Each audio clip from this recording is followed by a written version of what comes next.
She was rushed to the hospital in the middle of the night, dizzy, disoriented. But the moment Janice Whitmore opened her eyes and saw that her doctor was black, all her fear turned to fury. Dr. Aaliyah Ellison was calm, composed, and highly skilled. But none of that mattered, not to Janice. So she lashed out, first with words, then with lies. She accused Dr. Ellison of mistreatment, claimed she never gave consent, faked new symptoms, but Aaliyah wasn't one to back down. What started as a patient's tantrum became a public spectacle and would spiral into something far greater. Janice Whitmore thought no one would care about a black doctor. She never imagined it would be the very thing that took her down. Because this time, Dr. Aaliyah Ellison is done letting women like Janice get away with it. Before we go any further, comment where in the world you are watching from and make sure to subscribe. The fluorescent lights buzzed low and steady above the polished linoleum as Dr. Aaliyah Ellison moved swiftly through the third-floor corridor, her white coat flowing behind her like the tail of a commander's uniform. There was a quiet rhythm to her steps, practiced but never hurried, her tablet held firmly against her chest, her focus razor-sharp, though softened by the warmth that always settled behind her eyes. Around her, the hospital pulsed with its usual tempo, machines beeping faintly behind closed doors, stretchers rolling by with murmured updates trailing in their wake, and nurses moving like choreographed current through the sterile hush. Here, amid the constant flux of life and fragility, Aaliyah reigned with a calm no textbook could teach. She had earned it, every fraction of it. The years of med school, the grueling residencies where sleep became myth, the long nights alone with research articles, and the silent battles with those who questioned her credentials before they ever saw her charts. But she hadn't come this far to be seen. She had come to serve, to heal, to endure. Because healing wasn't just about blood panels and prescriptions. It was also about navigating the twisted perceptions that clung to her presence like shadows. Today had been quiet by hospital standards. Only 3 code blues before noon, 2 of which had been stabilized under her direct supervision, and a cardiac consult that had gone surprisingly well, despite the patient's initial refusal to speak to a woman doctor, which had dissolved into sheepish gratitude by the end of the evaluation. Aaliyah never gloated. She simply documented, adjusted medications, ordered follow-ups, and moved forward. She paused at the nurse's station, scrolling through a patient's file with one hand, while the other reached for her coffee. It had gone cold. She drank it anyway. "Aaliyah's up," came Mia's voice, low and pointed from behind the station's partition. The ER physician leaned around the edge, one eyebrow raised, dark hair pulled into a quick bun, stethoscope still swinging at her collar. Aaliyah looked up, already sensing the tone. "Got a new admit. Room 308. Came in from county clinic. Referred for observation after some fainting spells and a blood pressure scare. Name's Janice Whitmore, 61. Complained the whole way up about some foreign nurse bruising her arm during intake. She's going to be one of those." Aaliyah sighed. Not from surprise, but from familiarity. "Vitals? Stable now. But she's insistent on seeing the attending physician immediately. I figured you might want the warning." There was no bitterness in Mia's tone, only the kind of camaraderie shared between women who had spent too many years having to prepare themselves for patients who viewed their skin tone or gender as a personal affront. Aaliyah gave her a brief nod and started down the hall, her steps once again calm, her face composed, though her pulse ticked slightly faster beneath her collar. Room 308's door was slightly ajar, the sound of a television blaring daytime news drifting out, interspersed with sharp, impatient sighs. Aaliyah knocked once, firmly. "Ms. Whitmore, I'm Dr. Aaliyah Ellison. You're attending." A pause. Then came the voice, drawling, crisp around the edges like a paring knife. "You're the doctor? Well, aren't we progressive?" Aaliyah stepped into the room. Janice Whitmore sat upright in the bed, a hospital gown layered over floral pajamas, her silver hair arranged in neat curls, that didn't match the fury in her narrowed eyes. She didn't extend a hand. She looked Aaliyah up and down as if inspecting a cracked mirror. "I read your file," Aaliyah said evenly.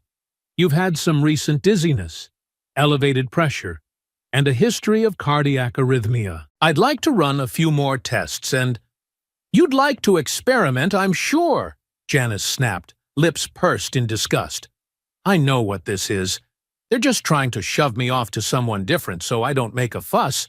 I won't be treated like a charity case." "You're not a charity case, Ms. Whitmore," Aaliyah said, her voice soft but unmoving. "You're a patient. My only priority is your health." Janice let out a sharp, humorless laugh. "Right. And next, you'll be telling me you went to a real medical school." Aaliyah didn't flinch. She had heard it before, in tones kinder, in words more veiled, but the poison always tasted the same. She turned to the monitor, adjusted the cuff on Janice's arm, and began typing into her tablet with practiced precision. Her silence was not defeat. It was restraint. "You don't have to like me," she said finally, not looking up, "but you do have to let me help you." "I'll be speaking to the hospital director," Janice said curtly, pulling her arm back. "I'm sure you will," Aaliyah said, her voice as cool as glass. And with that, she exited the room, letting the door click quietly behind her. She didn't have to see Janice's expression to know it hadn't softened. Back at the station, Mia raised an eyebrow. "How bad?" "She's going to be a problem," Aaliyah said, sipping her cold coffee again. "And she's not here for healing." Then she turned back to her notes, the calm of her face belying the knot beginning to tighten in her chest. She had treated worse. She had survived worse. But this wasn't going to be one of those patients who left in peace. No. Janice Whitmore was going to stay and fester. The morning had barely broken over the skyline when Aaliyah returned to the third floor. The haze of pre-dawn filtered through the narrow windows, casting long shadows across the corridor. Nurses were changing shifts, passing clipboards, speaking in hushed tones as the building exhaled from the chaos of the night. For Aaliyah, there was no pause, no reset, only the continuation of what had already begun. She glanced at her schedule, but her eyes drifted instinctively toward room 308. Something in her gut refused to be silenced. Janice Whitmore's name blinked on her chart, unchanged since the night before.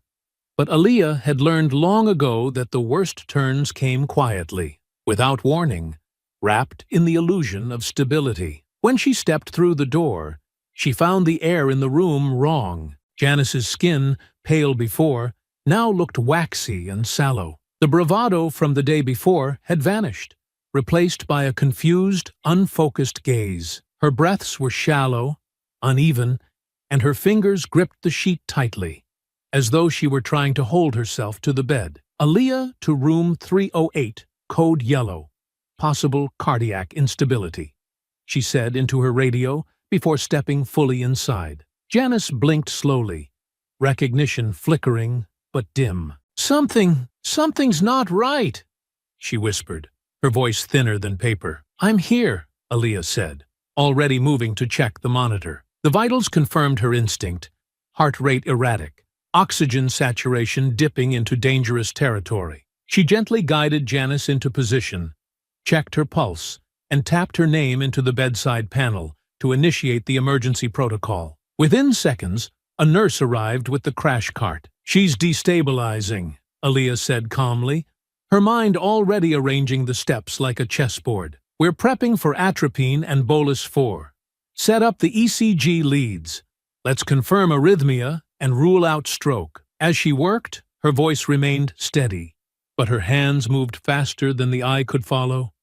Janice moaned, weakly swatting at Aaliyah's wrist in a gesture that lacked strength but not intent. Even now, especially now, the reflex to reject her touch remained, but Aaliyah ignored it. "There's no time for grudges," she murmured under her breath, inserting the IV with surgical precision. The readings on the monitor spiked again, briefly erratic, then dipped low enough that the nurse beside her winced. Aaliyah didn't flinch. She administered the atropine, double-checked the IV line, and spoke softly, steadily, to Janice, guiding her back, word by word. "It's going to pass. You're not dying today. Not on my watch." Another nurse arrived, this one bearing Janice's updated labs. Aaliyah skimmed them quickly, eyes locking on an unexpected electrolyte drop. "She's crashing from hypokalemia," she snapped. "Potassium. Immediately. Push it in slow. We've got to stabilize the heart rhythm." And still, Janice stared at her like a ghost, trying to remember its name. Aaliyah leaned closer, speaking now directly into her patient's ear, a voice barely more than a whisper. "Whatever else you think of me, I need you to hold on." 10 minutes passed like a lifetime compressed into seconds. The potassium infusion worked its way into Janice's system. Slowly, her vitals began to stabilize. The arrhythmia lessened. Her breathing evened out, and the panic faded from her glassy eyes. By the time the attending nurse began removing the ECG leads, Janice was resting again, eyes closed, shallow breaths replaced by a steady rhythm. She didn't speak, and Aaliyah didn't linger. She updated the chart, ensured the monitoring protocols were elevated, and quietly made her way out into the corridor. Mia found her near the nurse's station, holding the edge of the counter with both hands, her eyes closed as she inhaled deeply. "Tell me she didn't just crash on you," Mia said, already knowing the answer. "She did," Aaliyah replied, finally exhaling. "Arrhythmia. Electrolyte imbalance. We caught it early enough, and you're still standing. I don't know whether to be proud or worried." Aaliyah gave a faint smile. Maybe both. She walked away without another word, heading toward the stairwell, needing a few moments without the hum of machines or the buzz of fluorescent lights. She didn't take the elevator. She needed the motion, the climb, the rhythm of steps echoing through empty concrete. By the time she returned, Janice was awake again. The color had returned to her cheeks. The monitors were calm, and yet, when Aaliyah entered the room to check on her, the look she received wasn't one of gratitude. It was suspicion, sharpened by something darker. Janice turned her head slightly on the pillow, eyes narrowing. "What did you give me?" Aaliyah paused, just long enough for the silence to stretch. "I stabilized your heart. You went into early cardiac distress. You're recovering now." Janice sniffed. "I didn't ask for your hands on me. I told them I wanted someone else, someone normal." Aaliyah's jaw tightened for the first time, but her voice remained even. "You almost died, Ms. Whitmore. There wasn't time to call for preferences. I think you wanted something to go wrong, so you could play the hero." There was no anger in Aaliyah's eyes, only something colder, more resolute. "I don't need to play at anything. You're alive because of me. That's not theater. That's medicine." And without another word, she turned and left the room again. The door swung shut behind her like a closing verdict. Janice's gaze lingered on the empty doorway, unsettled, not by pain, not by weakness, but by the fact that she had been saved by the very person she refused to see as human. The calm that followed Janice Whitmore's stabilization was a deceptive one, a brittle peace that hung in the air like the stillness before a second storm. The nurses noted it first, whispering quietly among themselves at the station, as Janice's tone shifted from sullen to accusatory, then to outright hostile. Though her vitals had returned to normal and her strength had begun to re-emerge, her mood darkened by the hour, each interaction laced with new suspicion and a growing venom that felt less like recovery and more like a wound spreading deeper. By the second morning,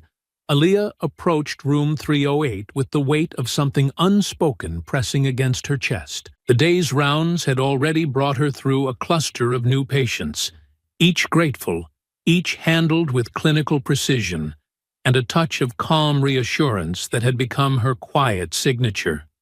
But this room, the one bearing Janice's name, felt different. Not difficult, not dangerous, just poisoned. She knocked once before entering. Janice sat upright this time, arms folded across her chest, eyes sharp and waiting, like a predator pretending to sleep. The television blared an early morning talk show no one was watching. She didn't look up. "Good morning, Ms. Whitmore," Aaliyah began, voice steady as ever. I'd like to do a quick follow-up, review your progress, and schedule discharge prep if your labs hold stable. Janice didn't move. I didn't give you permission. Aaliyah paused just inside the room, processing the words with quiet clarity. Permission for what? To touch me. To do any of what you did. I didn't consent to your little treatment. And now I'm speaking with an attorney. Aaliyah blinked once, then crossed calmly to the bedside monitor, scanning the readouts. Your consent was noted in the intake forms and again verbally when I first examined you. During your cardiac episode, you were unconscious. Emergency protocol allows for immediate intervention under implied consent. I don't care what your hospital handbook says, Janice snapped, finally turning toward her. I want it on record that I did not approve of your hands on me. I want it on record that I didn't feel safe, that I still don't. There was a beat of silence in the room, thick enough to be felt in the lungs. Aaliyah's hands stayed by her sides, her shoulders square, her voice unshaken. You were dying, Ms. Whitmore. The procedures that saved your life were medically necessary and administered within legal and ethical guidelines. Any physician would have done the same. Janice scoffed, her lips curling. But it wasn't any physician, was it? It was you. You and your agenda. Don't think I haven't noticed the attitude, the way you look at me like I'm beneath you. I don't think you're beneath me, Aaliyah said softly. But I do know I stood over you when your heart faltered, and I made sure it kept beating. That doesn't give you a free pass. Janice hissed, voice rising now, loud enough that a nurse passing by glanced toward the door. I've already filed a complaint. I'm going to talk to the hospital director. I want you off my case, and if he doesn't do anything, I'll sue this entire place into the ground. Aaliyah remained silent for a long moment, not because she didn't have words, but because choosing the right ones had always been the difference between enduring and inviting fire. I'll note your request in your chart, she said finally, but until another physician is assigned, I remain responsible for your care. No, you're not, Janice barked. You're not responsible for me. You never were. I'm not some charity case you get to fix for a gold star. I've never once viewed you as a charity case, Aaliyah replied, this time letting the edge in her voice surface. Not anger, not frustration, just something colder and more precise. You're a patient, one of many. But the difference is, you are the only one trying to rewrite the truth because you can't stand who it was that saved you. Janice's mouth opened in indignation, but nothing came out at first. A moment passed. Then she snapped, "Get out!" Aaliyah nodded once. "I'll ensure another physician sees you this afternoon. In the meantime, you'll remain under observation." She turned and walked out without waiting for a response, the door clicking shut behind her. Not loud, not dramatic, but final enough to make the point. Back at the nurse's station, Mia was waiting with crossed arms and narrowed eyes. "She's escalating," Mia said quietly. "She's fabricating."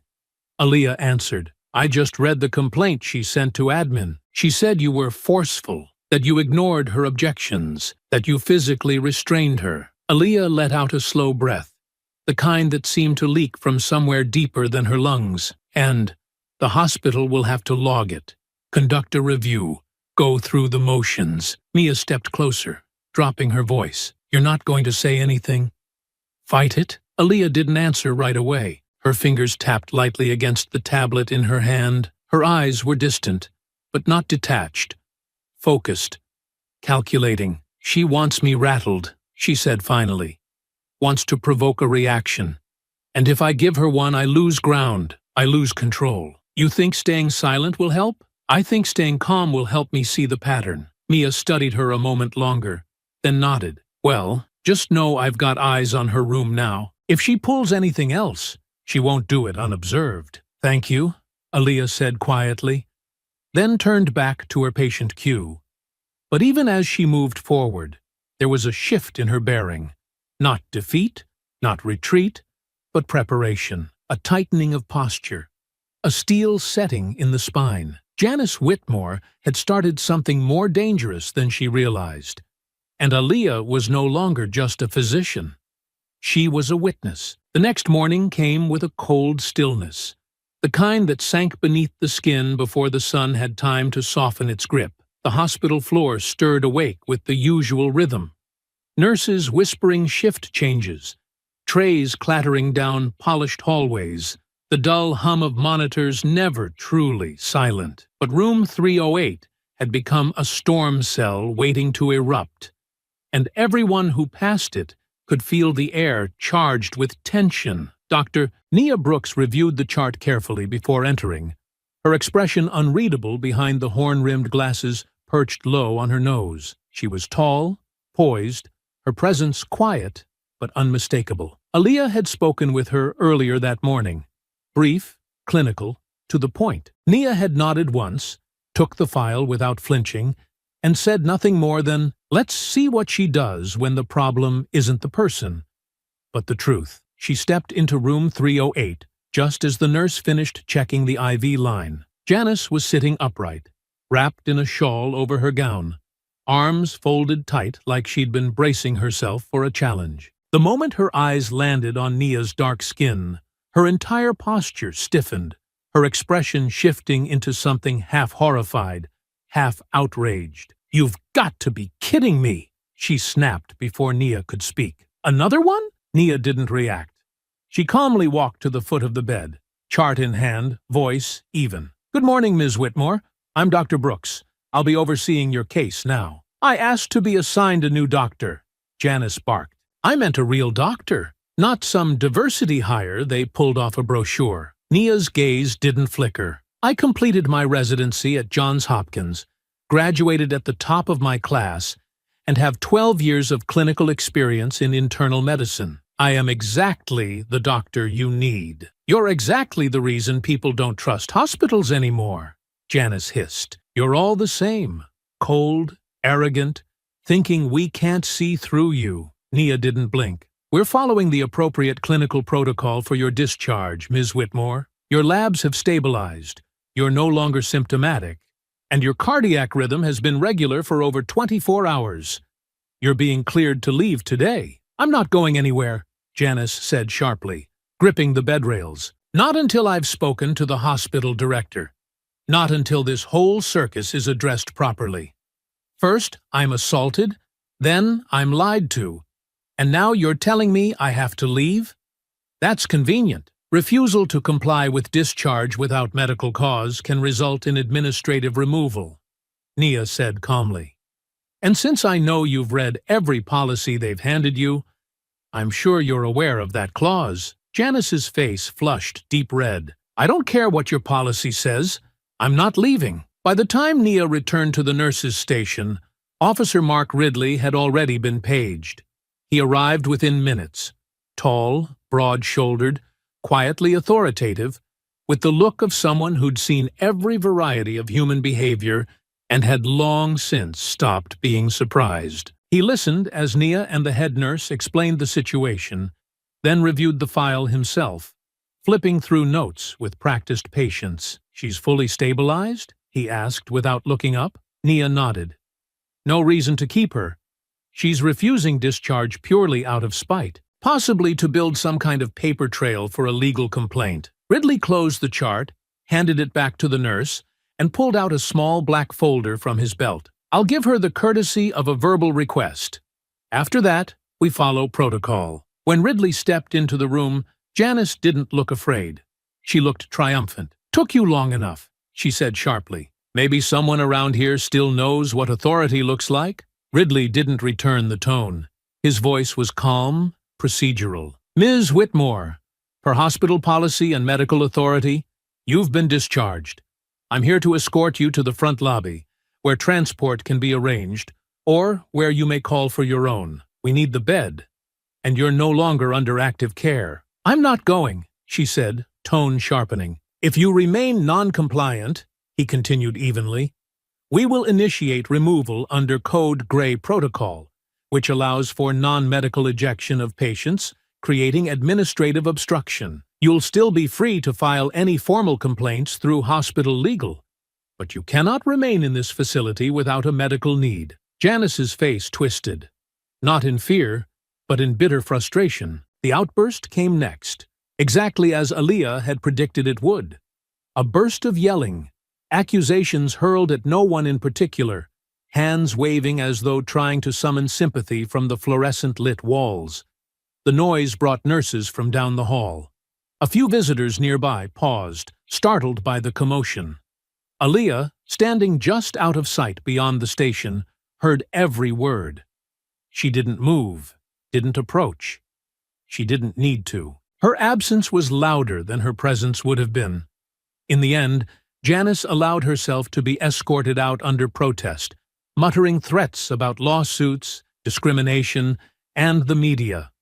Ridley never touched her. He didn't have to.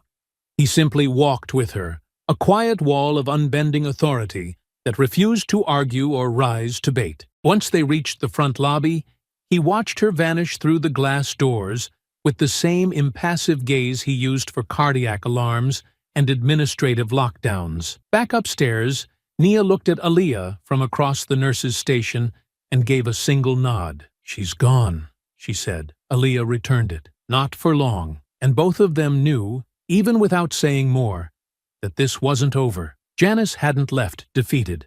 She'd left with a plan. The sun had barely warmed the city's concrete bones when Aaliyah stepped out of her car and crossed the glass threshold into the hospital's main atrium.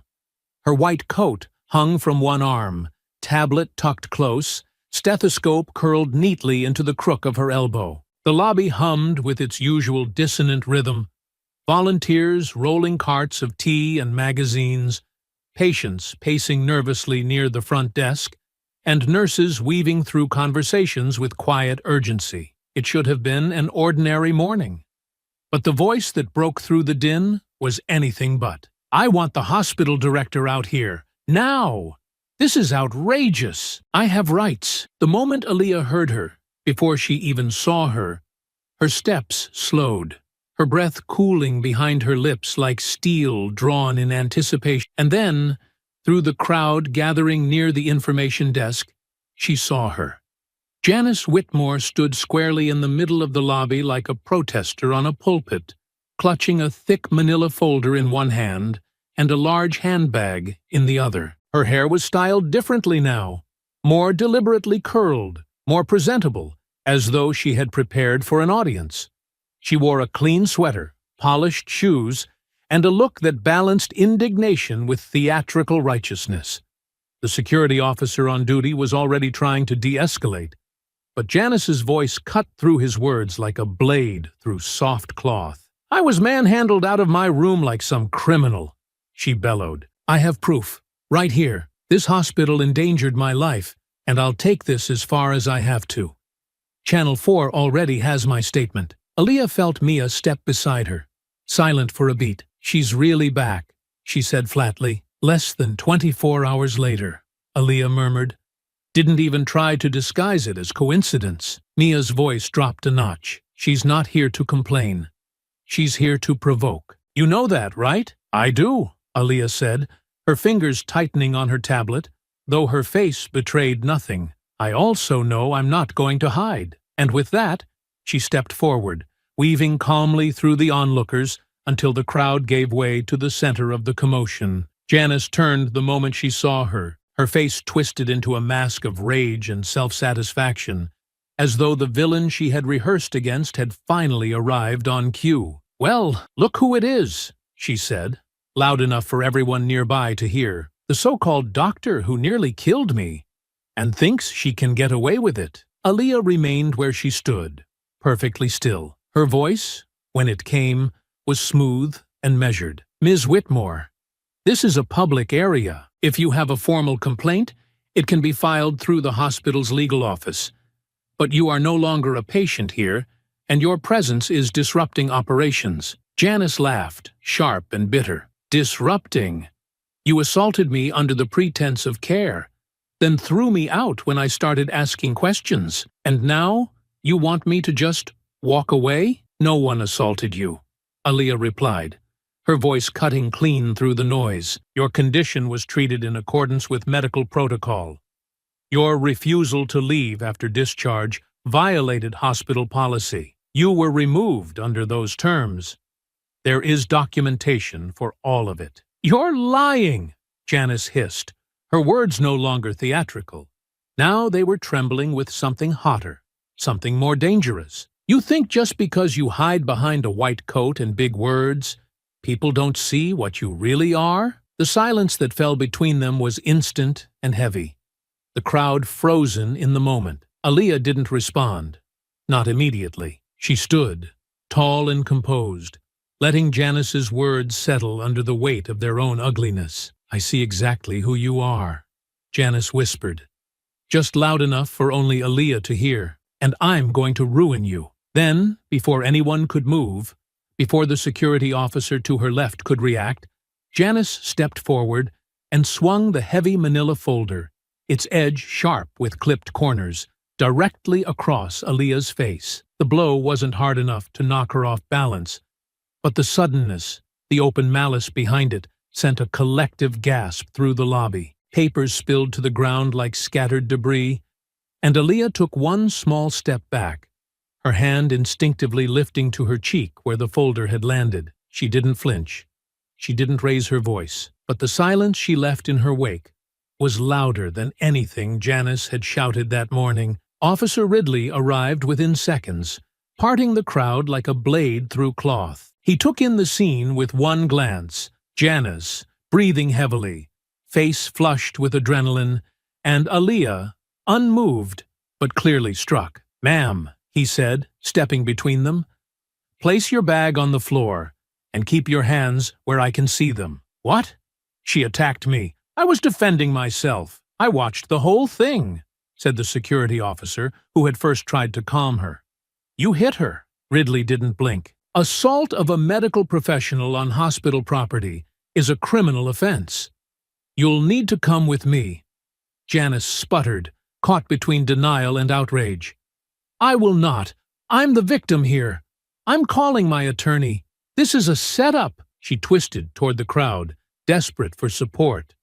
But no one stepped forward. Even those who had watched in silence before now turned away, unwilling to be part of the scene. Aaliyah didn't move as Ridley placed Janice in soft restraints. She didn't speak when Janice was led away, screaming about defamation, lawsuits, and conspiracies. She stood still, letting it all pass over her like wind around stone. Mia moved beside her again. "You okay?" Aaliyah lowered her hand from her cheek and finally looked away from the doorway where Janice had vanished. "She wanted a reaction," she said softly. "Now she has a record." By the following morning, the footage was already circulating.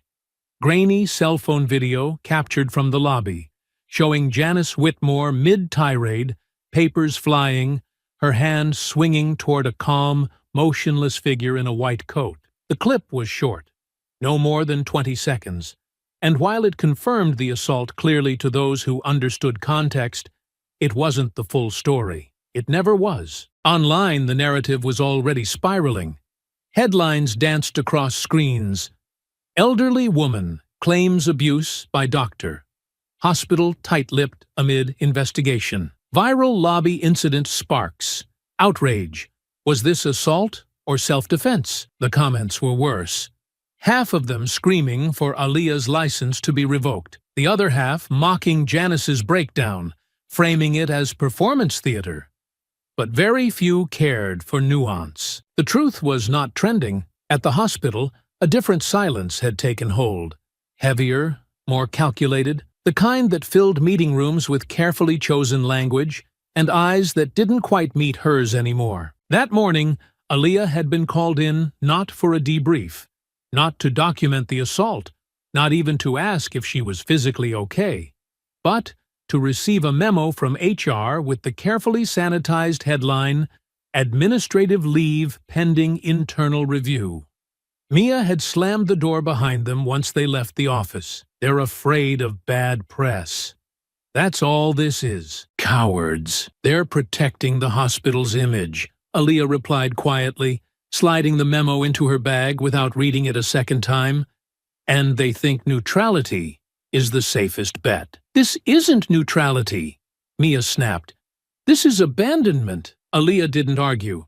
She just sat in the empty staff lounge, coffee cooling in her hands, the echo of yesterday's violence still circling her mind like a storm that hadn't yet found its edge. Officer Ridley had already filed his report, clear, factual, without room for interpretation. So had the security guard who had watched it unfold. But none of that had reached the public.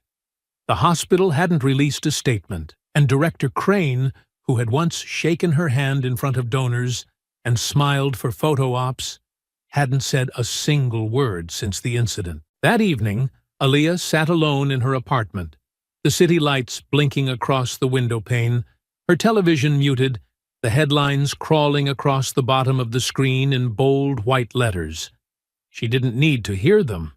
She already knew the story they were telling, or rather, the one they weren't. Her phone buzzed, cutting through the silence. Angela Chen. She hesitated, then picked up. "I saw the video," Angela said without preamble. "And I've read the coverage." Aaliyah leaned back on the couch, eyes closed.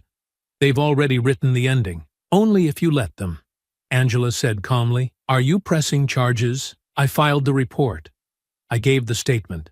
I let the system handle it." "You're letting the hospital handle it," Angela corrected. "But the hospital is protecting itself, not you." Aaliyah didn't speak for a long moment. Then, finally, "I don't want this to become a spectacle. I just want it to go away." Angela's voice softened, not with pity, but with the weight of hard-earned understanding. "You've spent your whole life making sure no one could accuse you of being angry, of being unprofessional, of being the problem. And now that you've done everything right, someone still threw a folder in your face and called you the threat." Aaliyah pressed her fingers against her forehead, the pressure grounding her. "Do you know what people are saying online?" Angela asked quietly. "Do you know what this could do to your license?" "I haven't read the comments," she murmured. "Well, I have. And I'm telling you, it's time to respond. Not with press releases, with action." "You think I should sue?" "I think you should remind them you have the right to fight back." It wasn't a decision Aaliyah made in that moment. Not with fire, not with anger. It settled over her like a weight rediscovered. A memory, the years spent biting her tongue, the patients who questioned her credentials before learning her name, the long hours proving herself twice over for half the recognition. And now this, her silence becoming their weapon. She opened her eyes slowly, the city's glow reflecting off the tablet on her coffee table. Her inbox was already flooding with reporters asking for statements. Her hospital ID still lay next to her keys, its corners slightly bent from yesterday's impact. "You'll take the case?" she asked quietly. Angela didn't hesitate. "We'll file the civil suit first. Defamation, reputational damage, emotional distress. After that, we'll let the criminal side play out. I've already got the footage backed up in 3 locations. And Ridley's report? Gold." Aaliyah nodded slowly, not because she needed convincing anymore, but because the choice had finally anchored itself in her bones. "I'm not doing this for attention. You're doing it for every professional who's ever been made to choose silence over dignity," Angela said. "We make our names by enduring, but we make our legacy by refusing to stay quiet." By the time the call ended, the sky outside had deepened into a velvet hush, the headlines still crawling endlessly across the muted screen. But Aaliyah wasn't watching them anymore. She stood, moved to her kitchen, and poured out the cold coffee still sitting in her thermos from that morning. It hit the sink in a slow spiral, dark against the porcelain. The next cup would be fresh, the next step hers to define. The courthouse steps gleamed under the weight of television lights and camera flashes, each bulb capturing a carefully constructed performance playing out in real time. Janice Whitmore stood just beyond the press rope, draped in a soft blue cardigan that washed out the blotchy red flush of her face, her cane held in both hands, even though no one recalled her needing one during her discharge. Her attorney, a polished man in a navy suit with salt and pepper hair, and a voice sharpened by years in front of microphones, stood just behind her shoulder, as if rehearsed for this very posture. "We want to be clear," he began, addressing the cluster of reporters. "This is about safety, about patient rights. My client, a retired teacher and grandmother, entered a hospital expecting care, and instead experienced something traumatic. She was manhandled, humiliated, and then discarded. Janice sniffled on cue, dabbing a tissue to her cheek, though no tears fell. "She's not here to attack anyone," the lawyer continued. "She's here to protect future patients.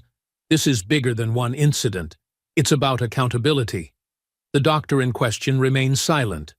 The hospital remains unaccountable, but we will not be silenced. Aaliyah watched the broadcast from Angela's office, seated quietly at the corner of the long glass table that overlooked downtown. The windows were open just enough for the city's murmur to slip through.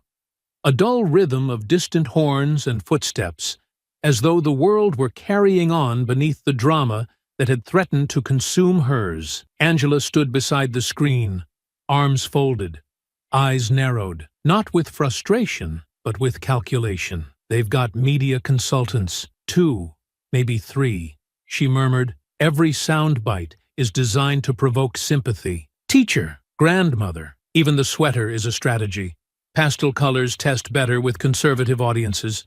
Makes her look delicate, harmless. She's not," Aaliyah said softly. "No," Angela replied. "But perception isn't about truth. It's about design." The silence between them stretched. Then Aaliyah spoke again, her voice more distant now. "It's strange. I saved her life. She knew it, felt it. But now, she walks into interviews pretending I'm the one who endangered her." Angela's gaze didn't waver. "She's not pretending. Not fully. The type of hate she carries needs to believe itself righteous. She needs to be the victim. Or else the lie collapses. And the hospital still hasn't said a word." "They won't," Angela said. "Not unless they're legally forced to. They're more afraid of being named in your countersuit than they are of the press. That silence? That's strategy, too." Aaliyah's eyes drifted toward the muted footage playing again on the television.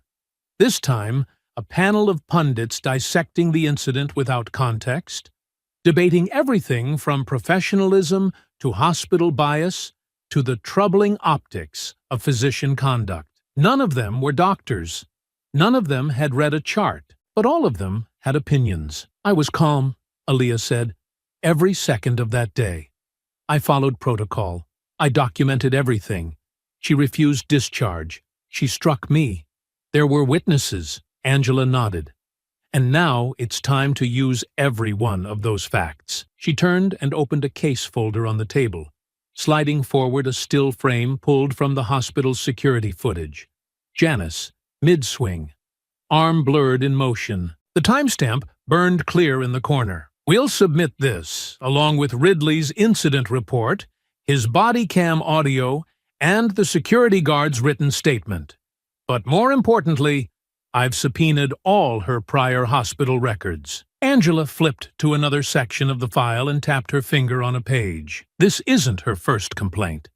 It's not even her second. She's filed formal grievances at 2 other facilities, one dismissed entirely, the other flagged for manipulation of information. In both cases, the attending doctors were people of color. Aaliyah straightened, the quiet burn in her chest sharpening. "You're saying this is a pattern. I'm saying it's a strategy," Angela replied. "One she's used before, but this time, she chose the wrong target. And we're going to show the court exactly what she's done, who she's done it to, and how this isn't about negligence.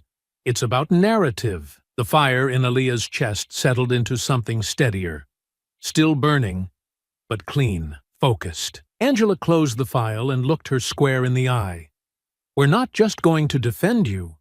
We're going to dismantle the story she's built piece by piece, slowly, obliquely, professionally." "What about the hospital?" Aaliyah asked. "They'll try to stay on the fence," Angela said, "but I've filed a motion to make them release the full footage, not just the lobby. Every interaction, every recorded log. Once it's all out in the open, silence becomes complicity, and they know it." Aaliyah leaned back, letting the weight of it all settle against her spine. She had spent her entire career walking lines others never had to consider. Firm, but not aggressive. Direct, but never harsh. Competent, but never intimidating. And even now, With all the proof on her side, the only way forward was to prove it again. But this time, she wouldn't be doing it to keep her job. This time, she was doing it to make sure no one else would have to stand in the same hallway, silent, while someone like Janice rewrote the truth with a louder voice and a longer history of being believed. Angela reached for the remote and finally turned off the screen. "We go to court in 3 weeks," she said. "But the real trial starts now." Aaliyah nodded once, her voice barely more than a breath, but steady, unshaken. "Let's begin." The courthouse smelled faintly of old wood and polished marble, a strange mingling of formality and fatigue, the kind of air that had absorbed decades of whispered pleas, broken confessions, and cold judgments. The corridor just outside the courtroom was quiet that morning, the hush stretching long and taut like the hallway itself, lined with benches too stiff for comfort and windows too narrow for light. Aaliyah stood near the far end, reviewing a final set of notes Angela had handed her. Her suit was midnight black, tailored and pristine, not because she cared about the cameras waiting beyond the courthouse doors, but because it reminded her of who she was beneath the noise. Her hair was tied back neatly, her heels low but sharp, her presence as still and deliberate as ever. But there was something deeper in her posture now, something forged not from silence, but from choice. She heard the voice before she saw her. "I suppose you think dressing like that will make them forget what you did." It came from behind her, no longer echoing through a crowd, no longer cloaked in performative civility. It was smaller now, personal, laced with venom, undiluted by public theater. Aaliyah turned slowly, eyes lifting from the folder in her hand. Janice stood no more than 6 feet away, her posture just a shade too rigid, her expression trying to settle between smirk and sneer. The cane was still in her left hand, though her grip was looser now, as though she was holding it more for show than need. "This hallway is monitored," Aaliyah said evenly, her voice a velvet blade. "If you're hoping to stage another performance, choose your words carefully." Janice laughed, the sound brittle. "I don't need to perform. You've already done the damage for me. Do you think I'm afraid of that courtroom? I've lived in courts longer than you've worn that white coat." Aaliyah took a slow step forward, not threatening, not challenging, just closing the space enough to be heard without raising her voice. Her eyes never left Janice's. "You've built your whole life on the assumption that people will believe you, that your word carries more weight because of the way you look, the way you speak, the way you cry when the cameras roll. And for a long time, that worked. You walked into rooms and twisted facts like they were yours to command, because no one ever dared confront you." Janice blinked, momentarily caught off guard, not by the words, but by the clarity with which they were spoken. "But not this time," Aaliyah continued. "Not with me. You picked the wrong woman." Janice's voice dropped, her anger no longer theatrical. Now it was real. "You humiliated me. You put your hands on me, and then paraded around like a martyr. You think you're better because you wear that white coat and speak in calm little sound bites, but deep down, you're just another angry—" "Finish that sentence," Aaliyah said, her tone suddenly harder than steel. Janice's mouth opened, then closed. "You want me angry?" Aaliyah said, her voice now colder, heavier. "You want me to break that calm so you can wave it around like a flag in court? Tell the jury I'm unstable, emotional, dangerous? That's what you're here for. To provoke, to poke, until I give you the story you've already written in your head." She took another step forward, and this time Janice stepped back, barely perceptible, but real. "You spent your life walking into rooms certain you'd be believed. I spent mine having to prove my worth before anyone learned my name. So no, I don't need to raise my voice. I don't need to scream. But when I walk into that courtroom, I'm going to dismantle every lie you've ever told. Word by word, chart by chart, timestamp by timestamp."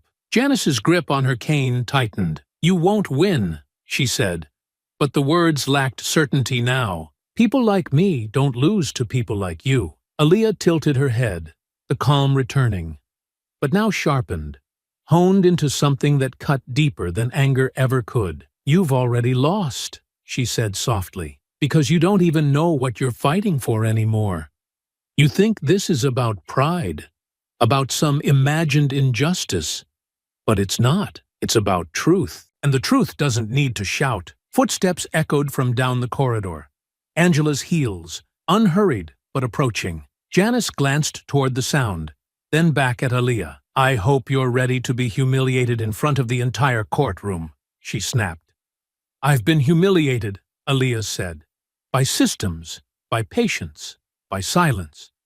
But never again. Angela appeared beside her then, placing a quiet hand on Aaliyah's shoulder. Her eyes flicked briefly to Janice, expression unreadable. We're up, she said. Aaliyah didn't look back as they walked toward the courtroom doors. She didn't need to. She could feel the heat of Janice's frustration lingering behind her, heavy and sour like a flame that couldn't find oxygen. But she wasn't burning. She was building. And by the time the courtroom doors opened and the gavel struck, Aaliyah Ellison wasn't walking in to defend herself. She was walking in to end the lie that had been dressed as truth for far too long. The courtroom was colder than expected, not in temperature, but in atmosphere. A strange, clinical stillness that settled over the room like frost, quieting voices and stilling movement as though even sound had to ask for permission before entering. The walls were high and bare, washed in a pale shade of government beige, and the only color came from the slow shifting of the gallery's eyes, tracking every twitch, every glance, every flicker of expression, like prey waiting for a falter. Angela Chen stood before the jury with the confidence of someone who had built her weapons carefully, slowly, deliberately, and was now sharpening them one at a time in full view. Her tone was composed, her cadence slow enough to make every word feel weighted, her presence neither theatrical nor detached, but balanced precisely between precision and pressure. Janice Whitmore sat on the stand with her cane propped beside her, shoulders squared as if she were daring the air itself to disagree with her. Her attorney sat slightly leaned forward at the defense table, one hand resting on a legal pad filled with underlined phrases that had already lost their shine. Angela circled the stand, pausing for the briefest moment before speaking. Ms. Whitmore, she began, voice smooth as glass, earlier you stated that you never gave verbal or written consent to be treated by Dr. Ellison. Is that correct? Janice nodded. That's right. I made it clear I didn't want her near me. Angela turned, taking a step toward the evidence table. And yet, here in Exhibit C, she lifted a printed hospital intake form, clearly marked and highlighted. We have your signed consent form, dated and time-stamped, acknowledging both the attending physician assignment and emergency intervention protocols, including implied consent in the event of cardiac instability. Can you explain that? Janice shifted slightly in the chair, her mouth drawing into a thinner line. I signed that under pressure.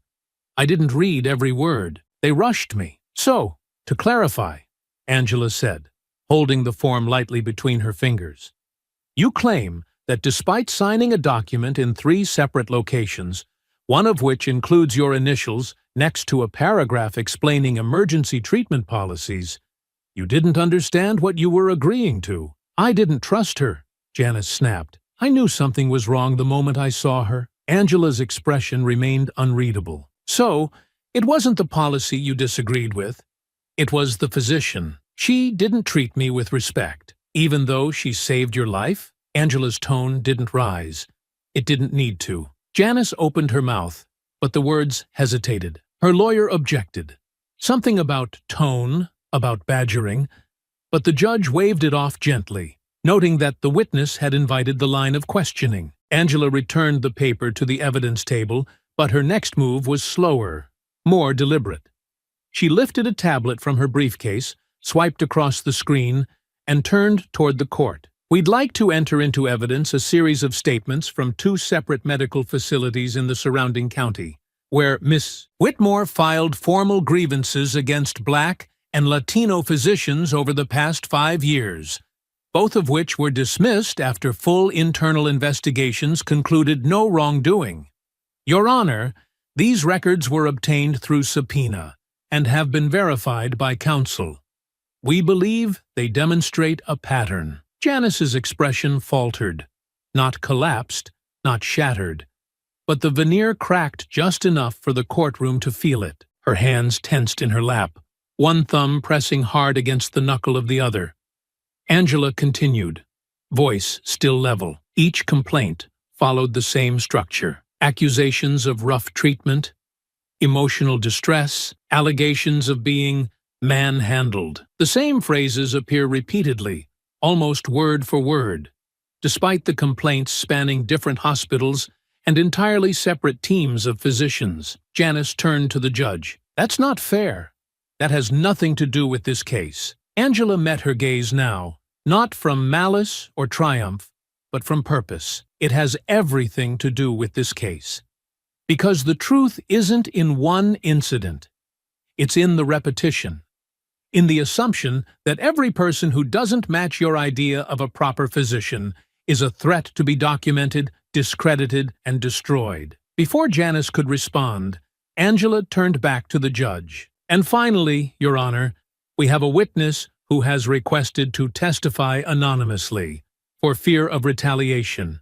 She's a nurse who served under Ms. Whitmore during her time as a school administrator, and she reached out after seeing this trial covered in the news. With the court's permission, we'd like to admit her sworn statement into the record. The judge glanced toward the defense, who hesitated, then objected softly, only for the judge to overrule, citing the validity of the statement and its relevance to character assessment. Angela handed the file to the clerk, then returned to her seat beside Aaliyah, who had watched the entire exchange not with vengeance in her heart, but with something far heavier.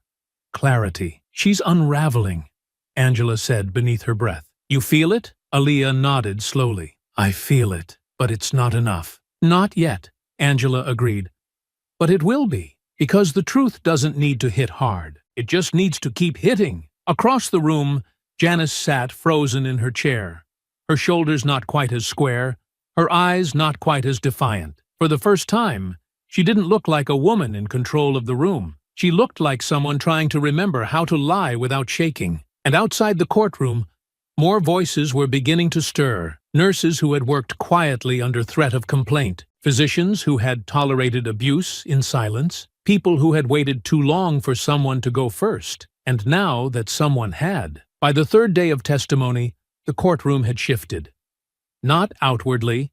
There were no outbursts, no slammed gavels or raised voices, but something quieter had begun to settle beneath the surface, a hum that threaded itself through every side glance, every exchange, every adjustment of posture from jury to bench. It was the sound of perception beginning to tilt, the subtle creak of a story unraveling in slow, irreversible strands. Angela walked into the chamber with that same unhurried poise, her binder clutched loosely in one hand, the other resting just briefly on Aaliyah's shoulder as they took their seats. She said nothing, but the gesture carried the kind of weight no opening argument ever could. It was the steadying touch of a woman who knew the endgame had begun. Janice was seated at the opposite table, no longer postured for sympathy. Her shoulders sagged just slightly, her face paler than it had been, lips pressed thin to keep from trembling in plain view. Her attorney was still composed, still flicking through notes and case law with practiced detachment, but the space between them had changed. Once tight and defensive, now it stretched awkwardly. Two people no longer certain of the script they'd rehearsed. The judge entered without ceremony.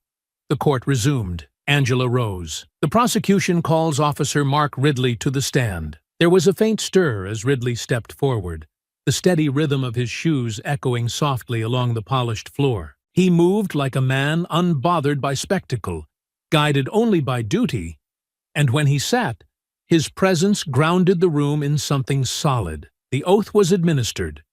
Angela approached slowly, her voice calm. "Officer Ridley, you were present at the time of the incident on hospital property involving Ms. Whitmore and Dr. Ellison, correct?" "I was," he said, his voice even and deliberate. "Can you describe what you witnessed?" Ridley leaned slightly toward the microphone, his words measured with care. "I was called to the main lobby in response to a patient who had returned after being discharged.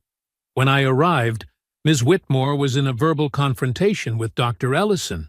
Before I intervened, I witnessed Ms. Whitmore strike Dr. Ellison with a manila folder in a deliberate physical manner." "And what was Dr. Ellison's response?" "She did not retaliate. She didn't raise her voice. She remained calm, collected." Angela nodded once. "Did the hospital's internal security footage corroborate what you saw?" "Yes," Ridley answered. "It matched exactly what I witnessed in real time. There was no need to elaborate.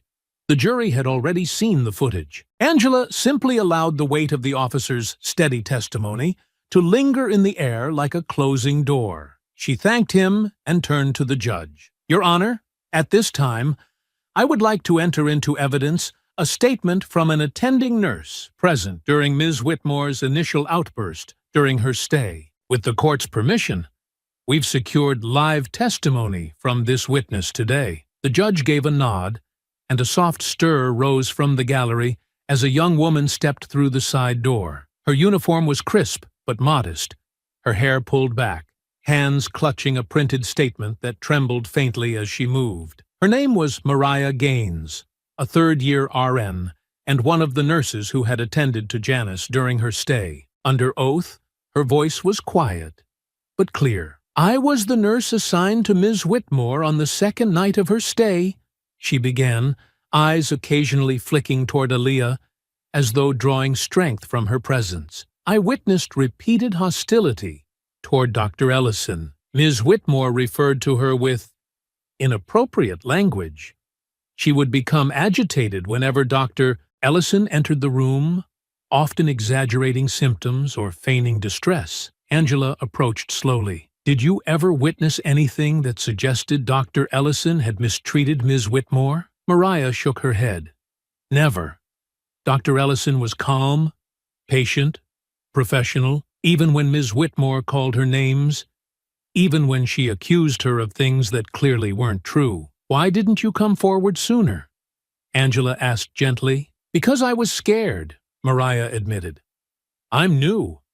And when someone like Ms. Whitmore threatens lawsuits and storms around demanding to speak to administrators, it's easier to stay quiet. But I knew what I saw, and I knew if I didn't say something now, I'd be part of the lie." Angela didn't press her further. She let the honesty settle, raw and human. And when she turned to return to the table, even the judge's expression had changed, subtle but shifted. As the day wore on, more threads began to pull free from the tapestry Janice had woven. A former hospital administrator testified about prior complaints she had filed. A physician from another facility appeared via video call to describe eerily similar accusations, worded nearly identically. With each voice, the story Janice had crafted began to fray, not with sudden scandal, but with quiet, methodical unraveling. And through it all, Aaliyah sat steady, her posture never faltering,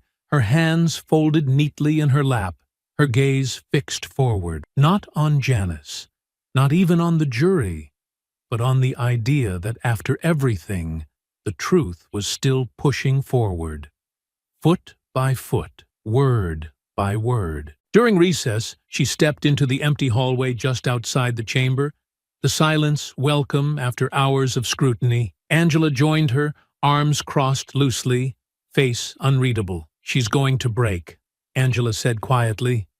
"If not tomorrow, the day after. She's losing the room. She lost the truth a long time ago," Aaliyah replied. "Now she's just trying to remember what it felt like to be believed." Angela turned toward her. "How are you feeling?" Aaliyah exhaled slowly, eyes drifting toward the courtroom doors. "Ready," she said, and in her voice there was no more caution, only resolve. By the time the court reconvened the following morning, the air inside the chamber had shifted from anticipation to quiet inevitability. The crowd was smaller now. Many of the reporters had begun drifting away, sensing that the headline they were hoping for was no longer viable. What remained was something heavier than spectacle. A reckoning slowly unfolding, each testimony tightening the thread around a woman who had spent her life assuming the world would never call her bluff. Janice sat at the defense table with her eyes downcast, the cane leaning slightly against her chair, untouched. Her attorney shuffled papers with increasing frustration, his jaw clenched tight, as if trying to hold the last pieces of their strategy together with willpower alone. The foundation had cracked, and everyone knew it. All that remained was how loudly it would collapse. Angela stood, calm and composed, as she addressed the judge. "Your Honor, at this time, the prosecution would like to recall Dr. Aaliyah Ellison to the stand." A slight murmur passed through the gallery as Aaliyah rose from her seat, her suit crisp, her hair pulled back with exacting care, her expression measured but resolute. She walked to the witness stand without hesitation,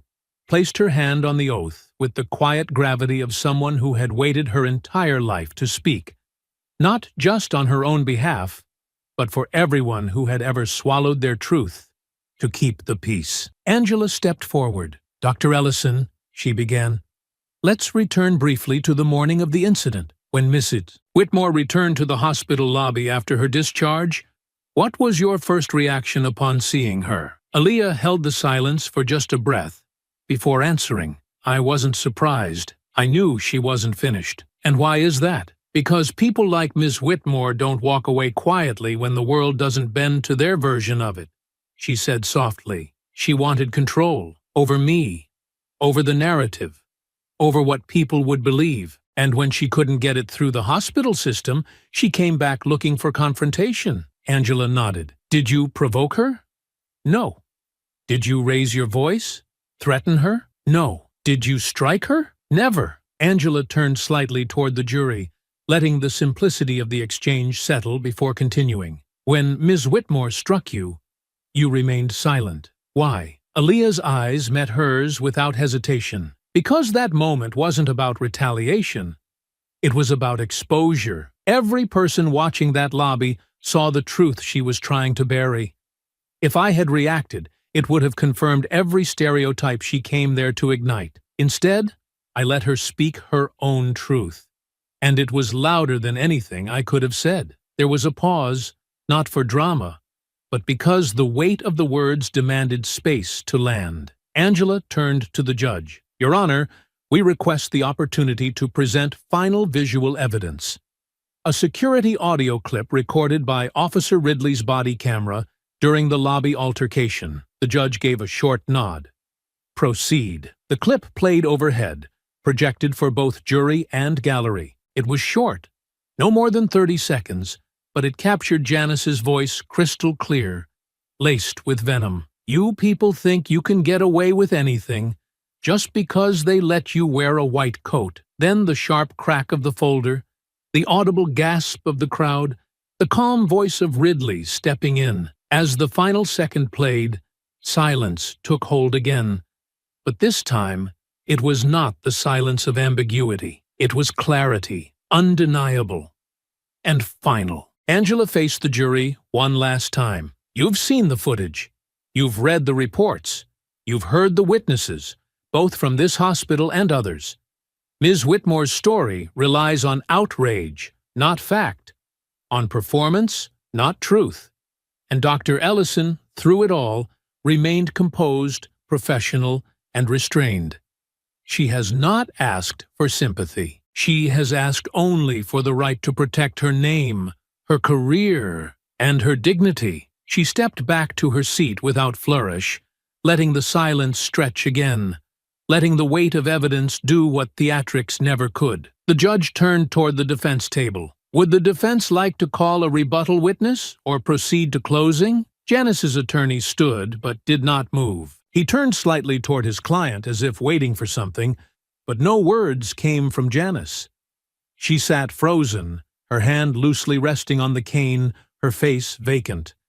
No longer defiant, no longer composed, just quietly unraveling beneath the realization that the floor beneath her had finally vanished. "No further witnesses, Your Honor." The judge nodded. "Then we will proceed to closing statements at first recess. Jury will be dismissed for a short break." As the judge exited, the crowd began to stir, but Aaliyah remained still, her hands folded lightly in her lap, her eyes fixed forward, not on Janice, not on the press, but on the empty space just beyond the gallery rail, where the truth had stood waiting all this time. Unspoken, but unbroken. Angela leaned close, her voice low and even. "She won't recover from this." Aaliyah didn't smile, didn't gloat. She only nodded once, her voice just above a whisper. "That was never the point." She stood, smoothed the front of her blazer, and walked out of the courtroom not in triumph, but in purpose. Because justice, when earned through truth, never needed to shout. It simply needed to be heard. The courtroom was quieter than it had been in days, not because the gallery had thinned or the stakes had diminished, but because something fundamental had shifted.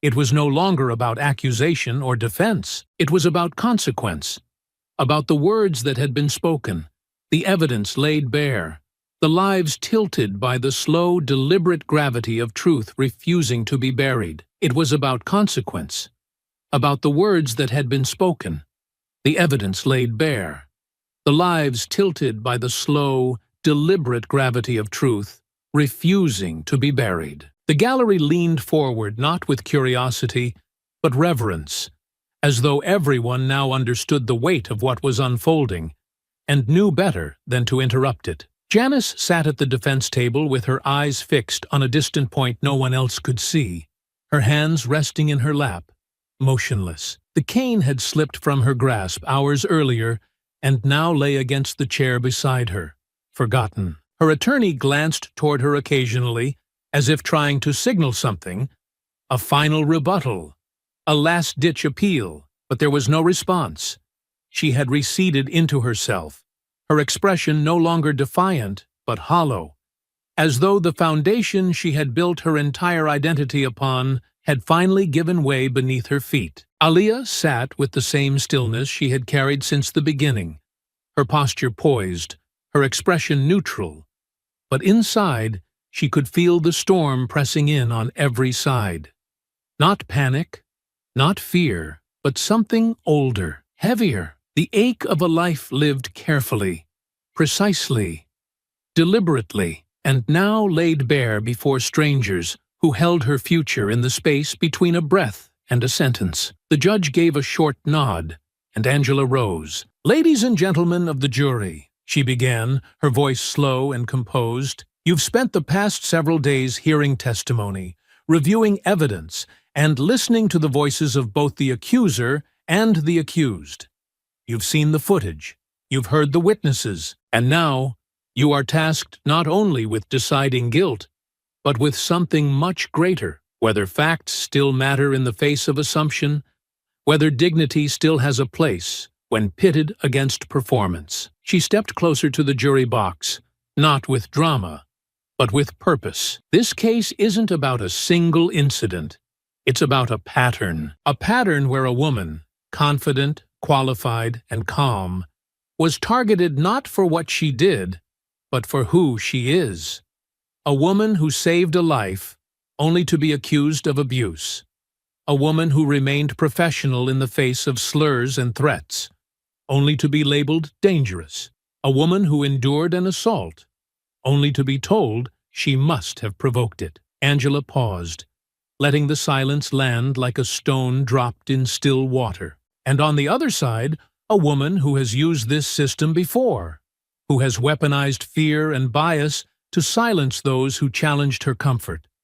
A woman who walked into this courtroom wrapped in the language of victimhood, but whose own words and actions betrayed that mask again and again. Her voice didn't rise.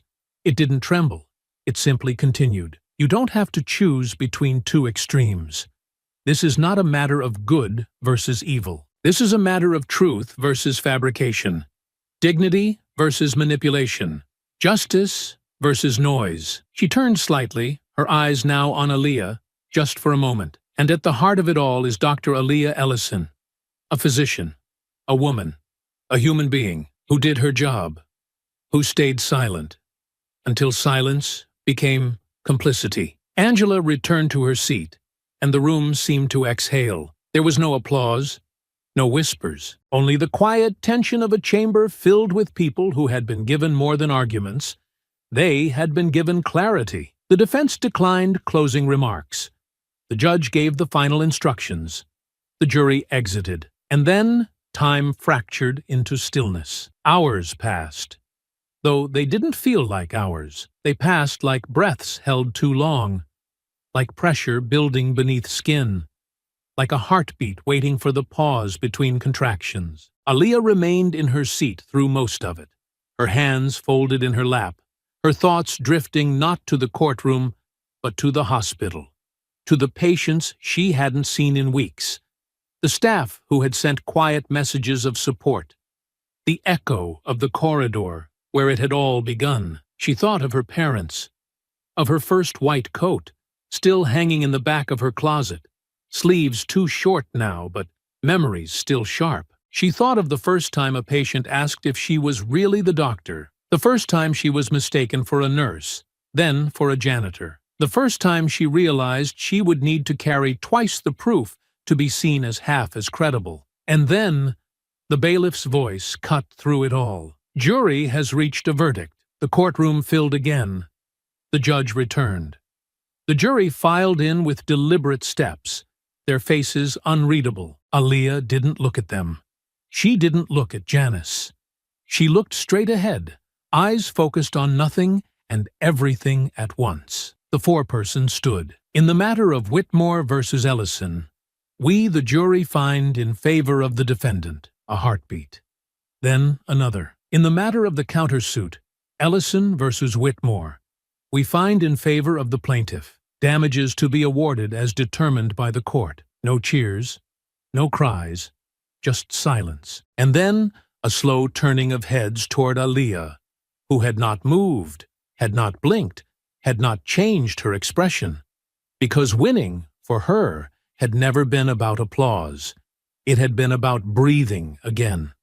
She rose quietly, gathering her things. Angela placed a hand gently on her back.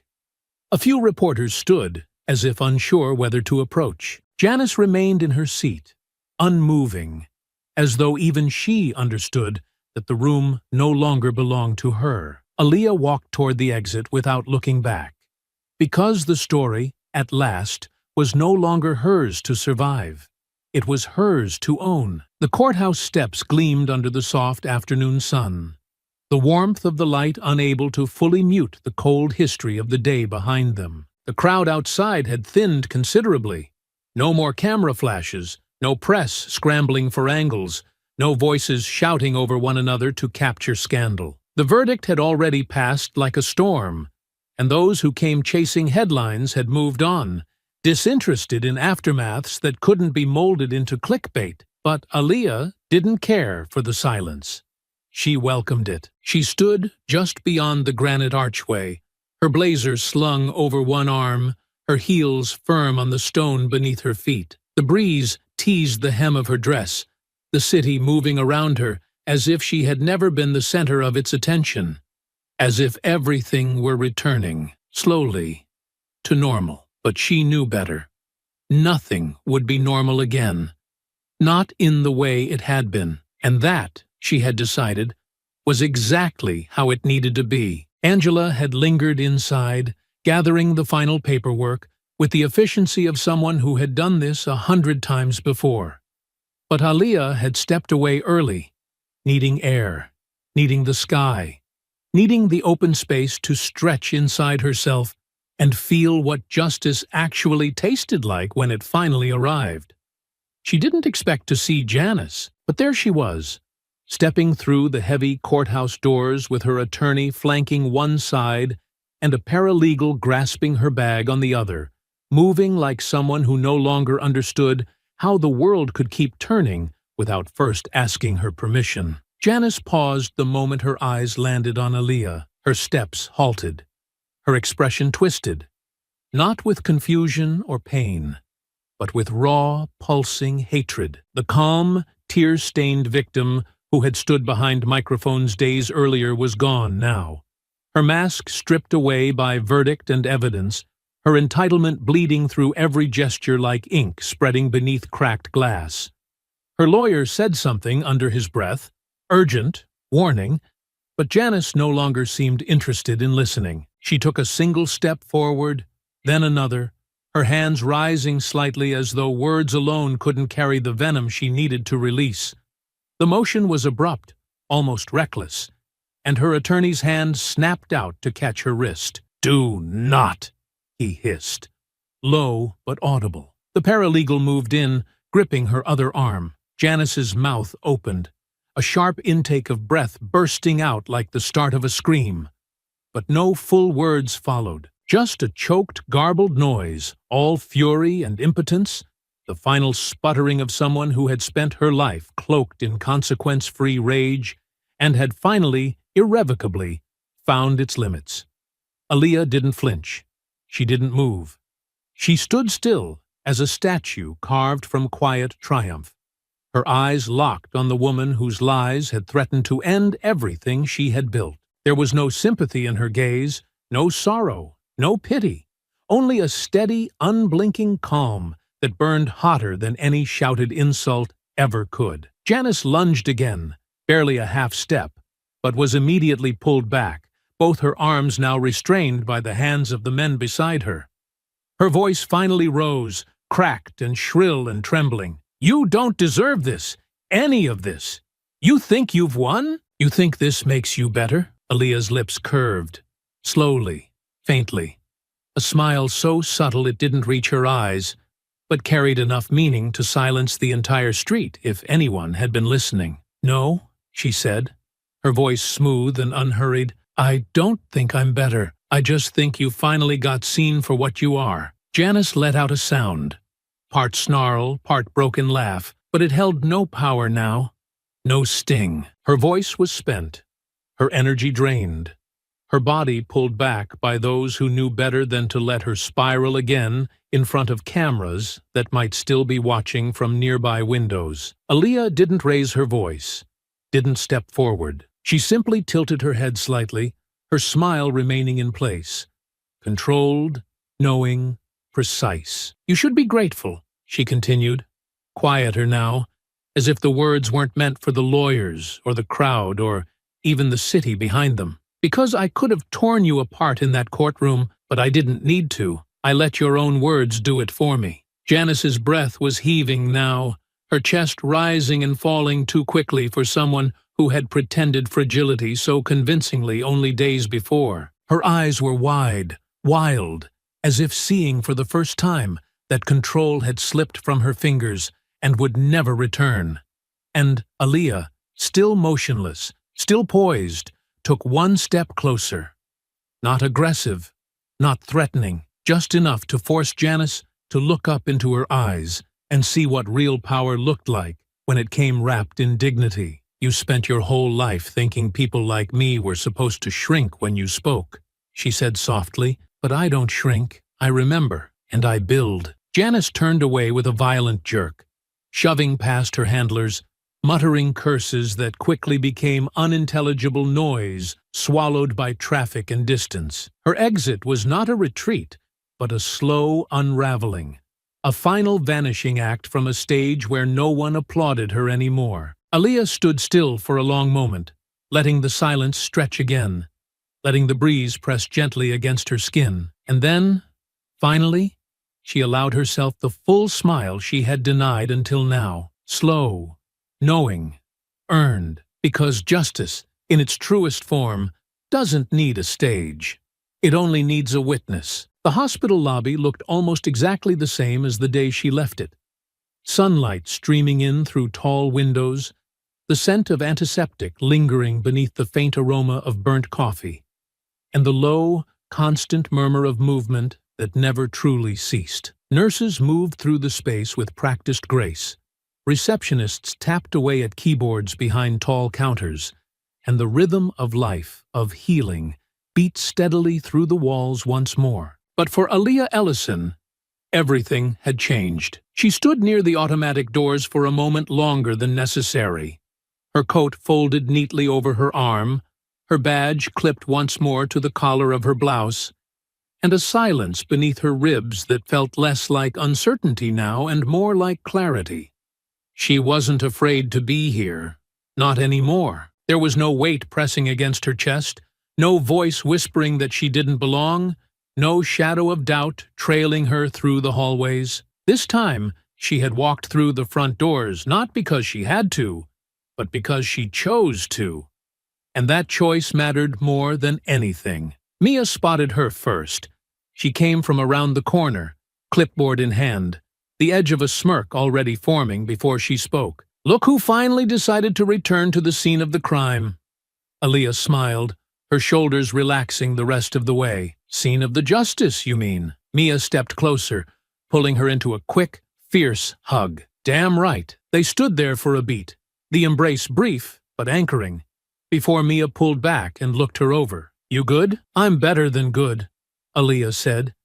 And she meant it. "I'm clear." They walked together down the hallway, past familiar faces that now held something more than polite nods. Now they carried warmth and respect, and unspoken recognition. Not everyone had known the full extent of what she endured, but enough had watched it unfold in silence, and even more had seen the truth come to light when it mattered most. Harold Crane was no longer hospital director. The board had accepted his resignation quietly but firmly 2 weeks earlier, the pressure from public outcry and internal criticism finally outweighing his ability to remain passive. In his place stood an interim leader, one who, at the very least, acknowledged what had happened without euphemism or delay. And while the road ahead would still demand careful steps, it was no longer lined with the fear of retribution for simply existing. Angela's lawsuit had settled in Aaliyah's favor. The court had awarded damages, and the media had moved on, as it always did, but the impact remained. Janice Whitmore's name had become a cautionary footnote, and her legacy of manipulation, once protected by silence, now followed her wherever she tried to seek sympathy. But Aaliyah had gained something deeper than vindication. She had reclaimed her voice. Later that week, she stood behind a podium at a medical symposium, invited to speak not about the incident, not about the courtroom, but about bias in healthcare, about how systems fracture under pressure, about how truth doesn't always travel with a spotlight, but sometimes walks in through the side door and takes its place at the head of the room without asking permission. She spoke without anger, without venom. Her voice was steady, her words thoughtful, and every sentence carried the weight of experience, the kind earned through fire, but refined through resilience. She didn't name Janice. She didn't need to, because the lesson had never been about punishment.